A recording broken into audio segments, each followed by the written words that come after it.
Joyner. This time I'd like to invite Reverend Nehemiah Smith, Jr. to the podium.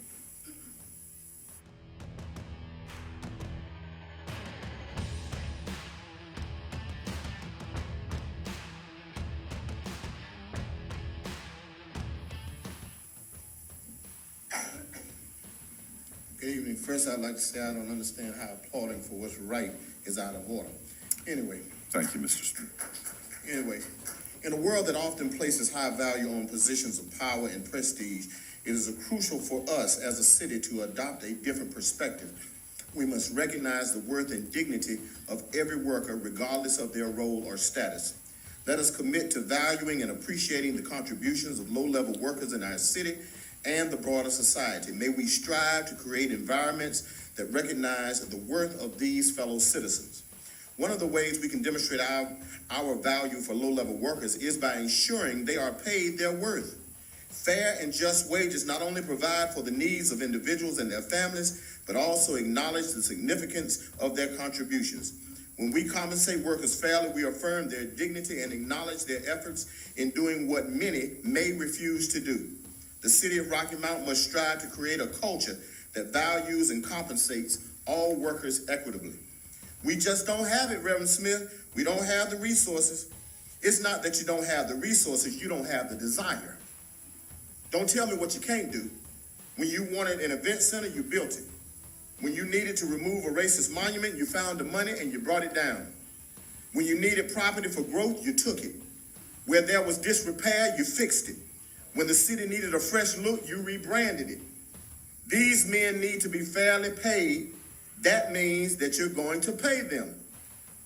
May we be agents of change, advocating for justice and equality in the workplace. Let us treat all workers with respect, affirming their value and acknowledging their efforts in doing what many may refuse to do. In this way, we reflect the heart of Christ, who came not to be served, but to serve.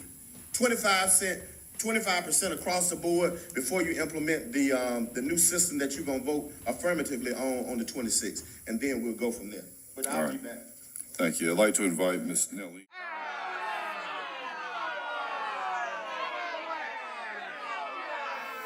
This time I'd like to invite Nehemiah Smith to the podium.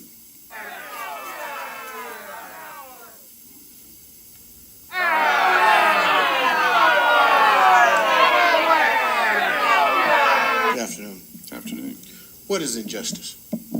Injustice is not merely a word, it is a stain on the fabric of our society, a stain that we must collectively strive to eradicate. Injustice, at its core, is the denial of fairness, equality, and basic human rights. It wears many faces, from systemic discrimination to unequal access to opportunities.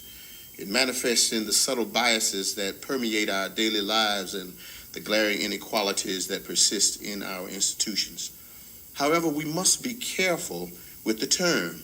Labeling something as injustice requires careful consideration because the term carries significant moral and societal implications. Misusing the term may dilute its gravity, leading to a desensitization to true injustices. Precision in language is essential to foster meaningful conversations and enact positive change, ensuring that our collective efforts are directed toward addressing genuine injustices rather than inadvertently undermining the severity of the term.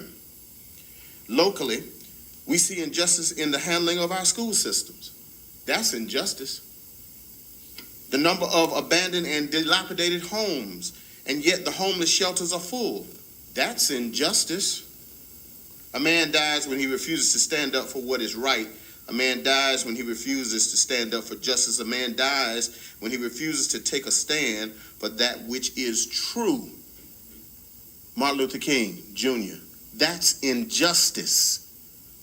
But when we look at what is happening here, I heard some things that were said a few minutes ago that you would think that the city does not, and when I'm wrong, somebody tell me, the city does not give a minimum of 10 days paid vacation, 96 hours of paid sick leave, 9 to 11 paid holidays, ethnic consumer-driven plan, city-paid life insurance, optional employee-paid health and life coverage, medical and department care, dependent care, reimbursement accounts, 401k with a 3% employer-paid contribution, to tuition reimbursement benefits, college education, and language incentive pay. Does the city do that for all employees?